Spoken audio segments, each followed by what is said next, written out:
korupsi, tapi kasus korupsi kita ini juga udah bisa kita katakan ini udah mengakar ke seluruh elemen masyarakat, sudah sampai menjadikan perselisihan, bahkan saling sandera. Kita sebutkan tadi, tentu pemerintah, presiden memiliki kewenangan bagaimana ini mempersatukan bangsa, selesaikan kisah masa lalu.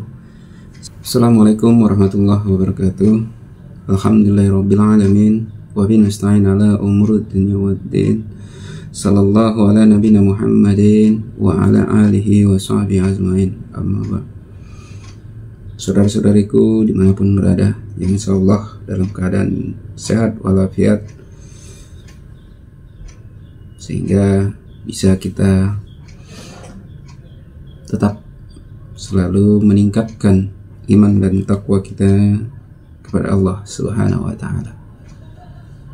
Di kesempatan ini kita akan membahas tentang kedudukan seorang pemimpin. Kita katakanlah pada kesempatan ini karena berkaitan dengan putihkan korupsi ini, bagaimana seorang presiden harus mampu menjadi perdamaian, mengadakan perdamaian di antara bangsa, di antara umat, di antara seluruh elemen masyarakat di dalam negara. Di dalam Al-Quran ada disebutkan di surat An-Nisa ayat 114,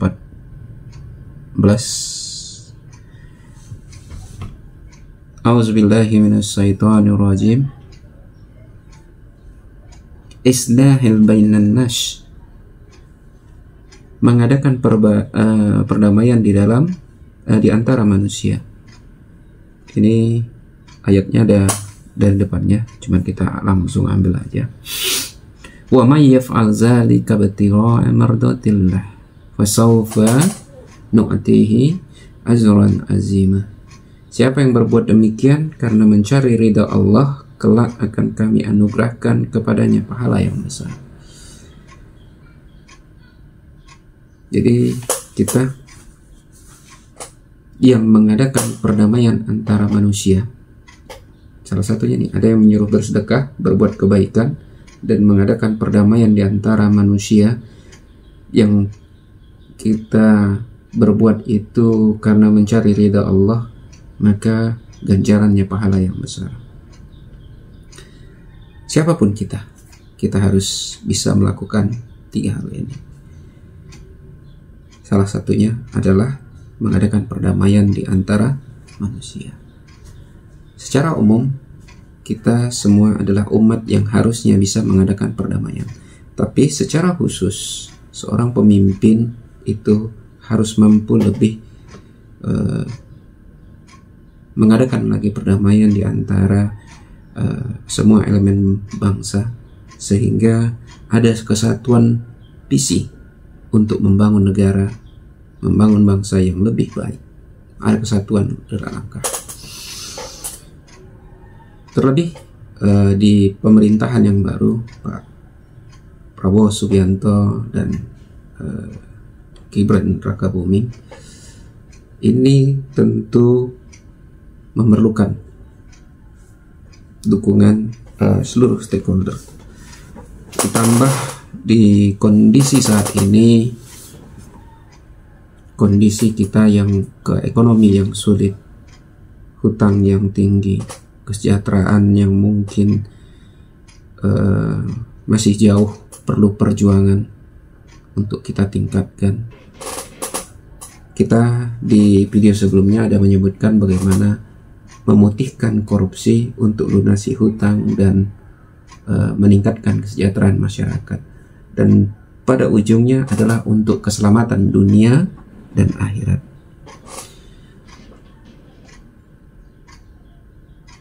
Kenapa kita sebutkan mengadakan perdamaian antara manusia? Apa hubungannya korupsi dengan perdamaian manusia? Korupsi di Indonesia ini sudah menjalar ke seluruh lini, dari mulai atas sampai bawah.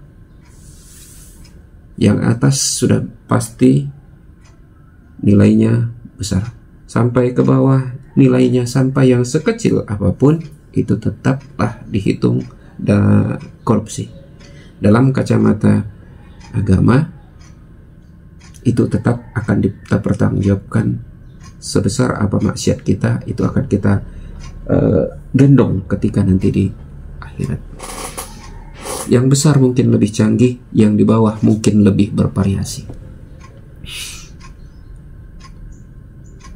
Tanpa kita sadari, kita katakanlah semua pegawai negeri, hampir mungkin sebagian besar tanpa kita sadari, kita banyak melakukan kecurangan yang mungkin tanpa kita sadari. Kadang kita terlambat, kadang kita menggunakan waktu untuk hal-hal yang bukan pekerjaan kita, itu kan termasuk korupsi. Dan kita juga bahkan masyarakat menerima hak yang bukan haknya. Ketika datang BLT, kita berubah menjadi statusnya turun, jadi miskin. Ketika ada bantuan, kita berupaya bagaimana mengakalinya dengan surat miskin dan lain sebagainya. Itu hanya sebagian dari contoh, apalagi yang lebih besar. Itu kenapa maka kita menawarkan kemarin putihkan korupsi untuk lunasi hutang dan kesejahteraan rakyat. Di samping itu, kita harus ada titik tolak berangkat. Bagaimana kita bisa menuntaskan korupsi di depan mata jika sebagian besar di dalamnya ini sudah tersandra. Tidak jarang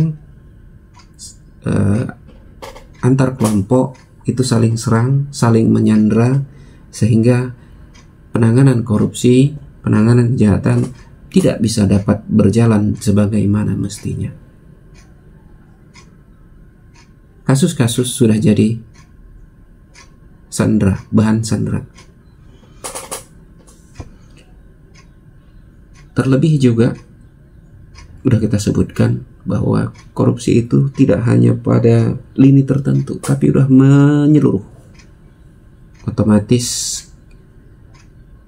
jika kita membersihkan sesuatu, maka alat yang membersihkannya juga harus bersih. Makanya kita harus berangkat dari titik nol.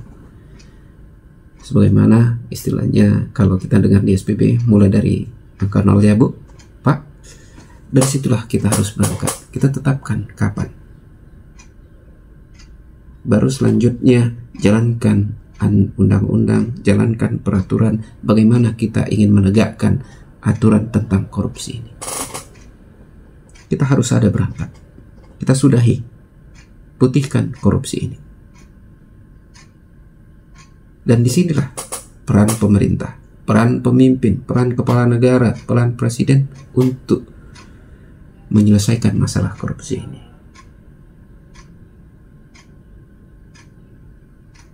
Untuk yang mungkin dalam kasus, yang dalam pemeriksaan, bahkan dalam pengadilan ataupun telah dihukum, bisa menggunakan dengan kekuasaan yang diberikan oleh Undang-Undang Dasar, seperti amnesti, abolisi. Amnesti kemarin udah ada di seperti pajak, udah kita dengar kata-kata amnesti itu.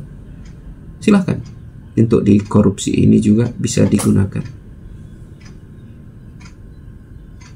Tentu bagaimana pengaturannya, tentu bisa duduk bersama semua elemen sehingga bisa berkelanjutan penegakan hukum, penegakan korupsi, pemberantasan korupsi, sehingga dapat nanti berjalan dengan baik. Namun ada satu visi kita, bagaimana korupsi ini tuntas, kesejahteraan meningkat, negara bisa menjadi lebih baik lagi. Mungkin kita berpandangan ada bahwa belum pernah ada amnesti, abolisi yang digunakan untuk kasus-kasus korupsi.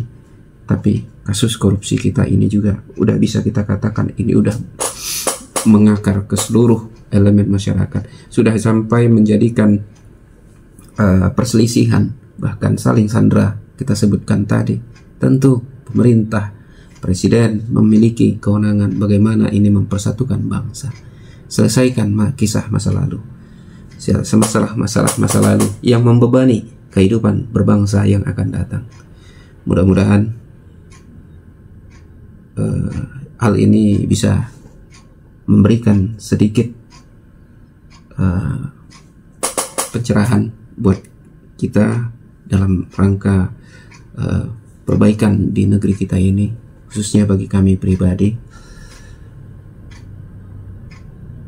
Adapun yang benar dari penyampaian kami ini itu datangnya dari Allah. Kalaupun ada yang salah itu dari kami pribadi, untuk itu kami mohon maaf. Pada Allah kami mohon maaf. Billahi taufiq wal hidayah. Assalamualaikum warahmatullahi wabarakatuh.